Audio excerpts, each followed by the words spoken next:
Today is Climate Day at the White House, and which means that today is Jobs Day at the White House. We're talking about American innovation, American products, American labor, and we're talking about the health of our families and cleaner water, cleaner air, and cleaner communities. We're talking about national security, America leading the world in a clean energy future. It's a future of enormous hope and opportunity. It's about coming to the moment to deal with this maximum threat that that's now facing us, climate change, with a greater sense of urgency.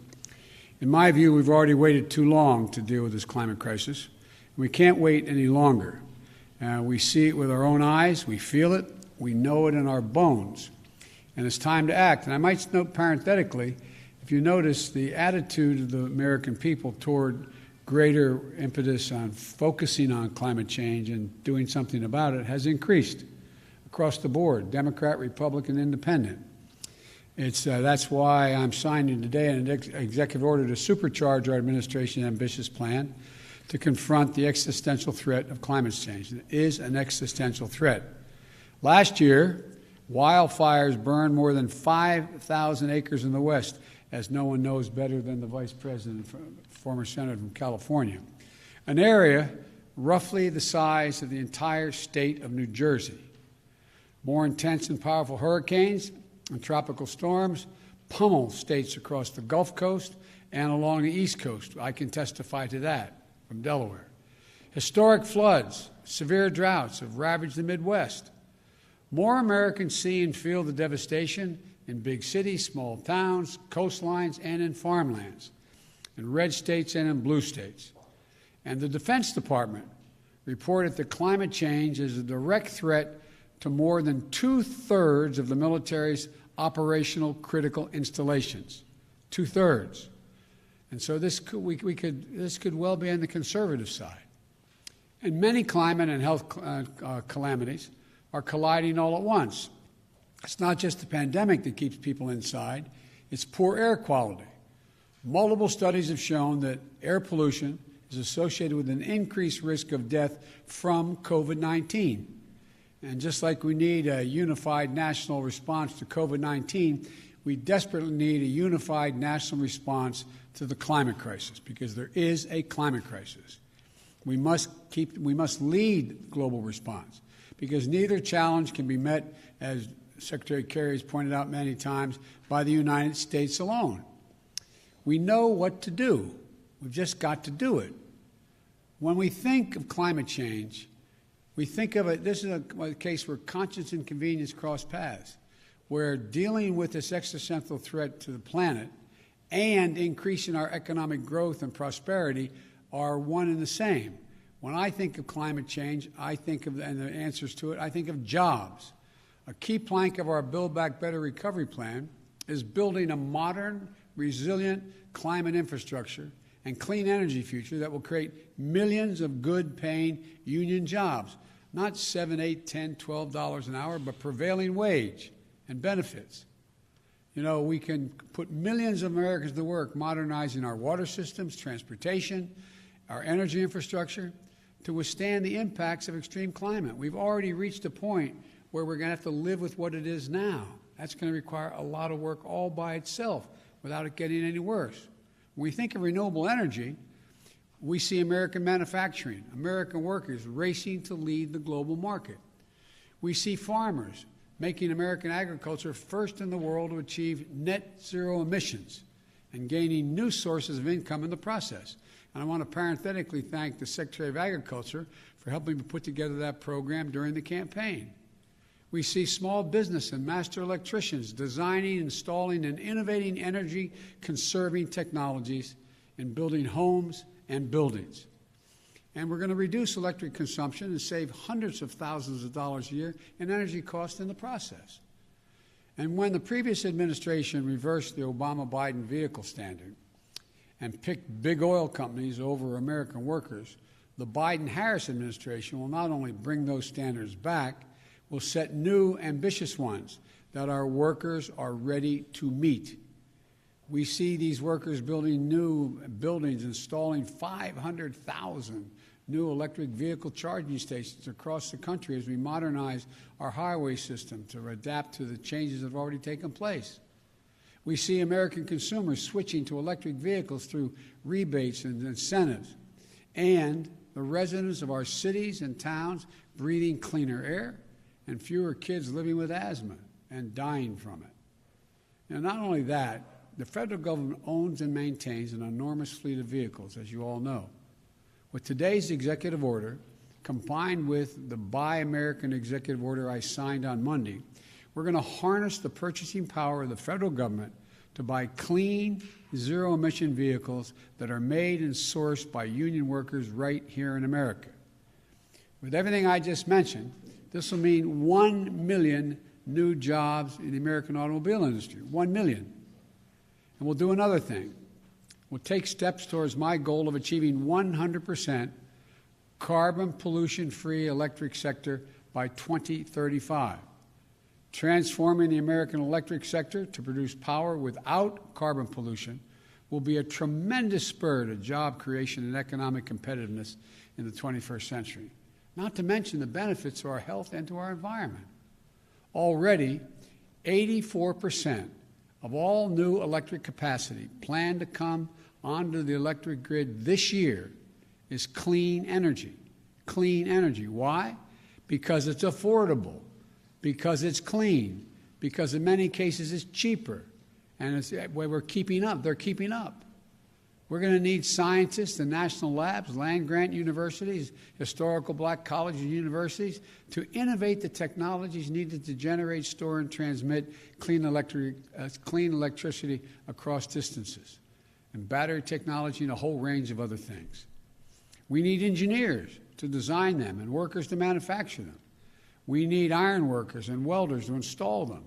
Technologies they invent, design, and build will ultimately become cheaper than any other kind of energy, helping us dramatically expand our economy and create more jobs with a cleaner environment. And we'll become the world's largest exporter of those technologies, creating even more jobs. You know, we're also going to build 1.5 million new energy-efficient homes and public housing units that are going to benefit communities 3 times over. 1, by alleviating the affordable housing crisis. 2, by increasing energy efficiency. And 3, by reducing the racial wealth gap linked to home ownership. We're also going to create more than 250,000 jobs to do things like plug the millions of abandoned oil and gas wells that pose an ongoing threat to the health and safety of our communities. They're abandoned wells that are open now. And we're going to put people to work. They're not going to lose jobs in these areas. They're going to create jobs. They're going to get prevailing wage to cap those over 1 million wells. These aren't pie-in-the-sky dreams. These are concrete, actionable solutions. And we know how to do this. The Obama-Biden administration reduced the auto industry, rescued the auto industry, and helped them retool. We need solar energy, cost competitive with traditional energy, weatherizing more. We made it cost competitive, weatherizing more than 1 million homes. The Recovery Act of our the Democratic administration, made record clean energy investments, $90 billion. The president asked me to make sure how that money was spent on everything from smart grid systems to clean energy manufacturing. Now, the Biden-Harris administration is going to do it again and go beyond. The executive order I'll be signing establishes the White House Office of Domestic Climate Policy, and it'll be led by one of America's most distinguished climate leaders, former EPA Director Gina McCarthy. As the head of the new office and my national climate advisor, Gina will chair the National Climate Task Force, made up of many members of our cabinet, to deliver a whole-of-government approach to the climate crisis. It's not time for small measures. We need to be bold. So let me be clear. That includes helping revitalize the economies of coal, oil, and gas and power plant communities. We have to start by creating new good-paying jobs, capping those abandoned wells, reclaiming mines, turning old brownfield sites into new hubs of economic growth, creating new good-paying jobs in those communities where those workers live because they helped build this country. We're never going to forget the men and women who dug the coal and built the nation. We're going to do right by them. Make sure they have opportunities to keep building the nation in their own communities and getting paid well for it. While the whole of government approach is necessary, though, it's not sufficient. We're going to work with mayors and governors and tribal leaders and business leaders who are stepping up and the young people organizing and leading the way. My message to those young people is you have the full capacity and power of the federal government. Your government is going to work with you. Now, today's executive order also directs the Secretary of the Interior to stop issuing new oil and gas leases on public lands and in offshore waters wherever possible. We're going to review and reset the oil and gas leasing program. Like the previous administration, we'll start to properly manage, unlike it, we're going to start to properly manage lands and waterways in ways that allow us to protect, preserve them, the full value that they provide for us for future generations. Let me be clear, and I know this always comes up, we're not going to ban fracking. We'll protect jobs and grow jobs, including through stronger standards like controls from methane leaks and union workers willing to install the changes. Unlike previous administrations, I don't think the federal government should give handouts to big oil to the tune of $40 billion in fossil fuel subsidies. And I'm going to be going to the Congress asking them to eliminate those subsidies. We're going to take money and invest it in clean energy jobs in America. Millions of jobs in wind, solar, and carbon capture. In fact, today's action is going to help us increase renewable energy production from offshore wind and meet our obligation to be good stewards of our public lands. It establishes a new, modern-day civilian climate corps that I called for when I was campaigning to heal our public lands and make us less vulnerable to wildfires and floods. Look, this executive order I'm signing today also makes it official that climate change will be at the center of our national security and foreign policy.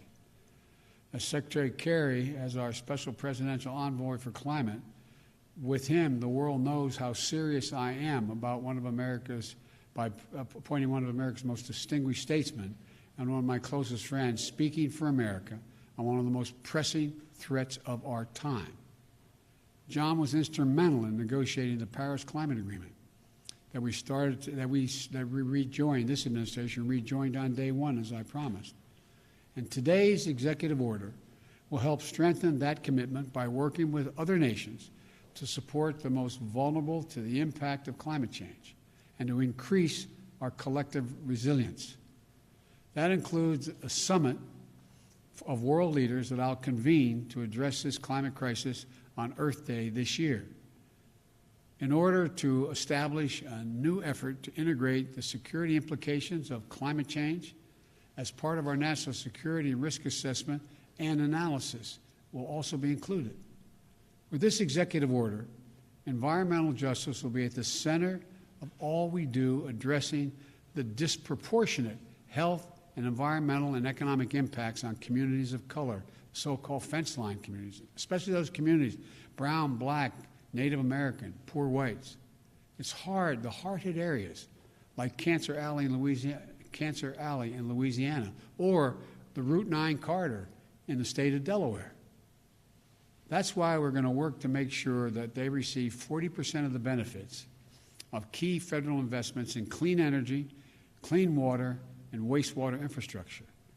Lifting up these communities makes us all stronger as a nation and increases the health of everybody.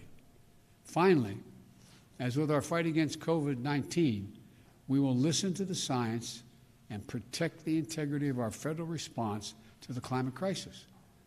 Earlier this month, I nominated Dr. Eric Lander, a brilliant scientist who is here today to be the director of the Office of Science and Technology. I also nominated another brilliant scientist, Dr. Frances Arnold and Dr. Maria Zuber, to co-chair the President's Council of Advisors on Science and Technology, so-called PCAST, that President Eisenhower started 6 weeks after the launch of Sputnik. It's a team of America's top scientists charged with asking the most American of questions: what next? What's the next big breakthrough? And then helping us make the impossible possible. Today, I'm signing a presidential memorandum making it clear that we will protect our world-class scientists from political interference and ensure they can think, research, and speak freely and directly to me, the Vice President, and the American people. To summarize this executive order, it's about jobs, good-paying union jobs. It's about workers, building our economy back better than before. It's a whole-of-government approach. Put climate change at the center of our domestic, national security, and foreign policy. It's advancing conservation, revitalizing communities in cities and on the farmlands, and securing environmental justice.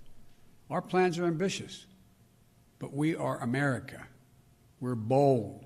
We're unwavering in the pursuit of jobs and innovation, science and discovery. We can do this. We must do this, and we will do this.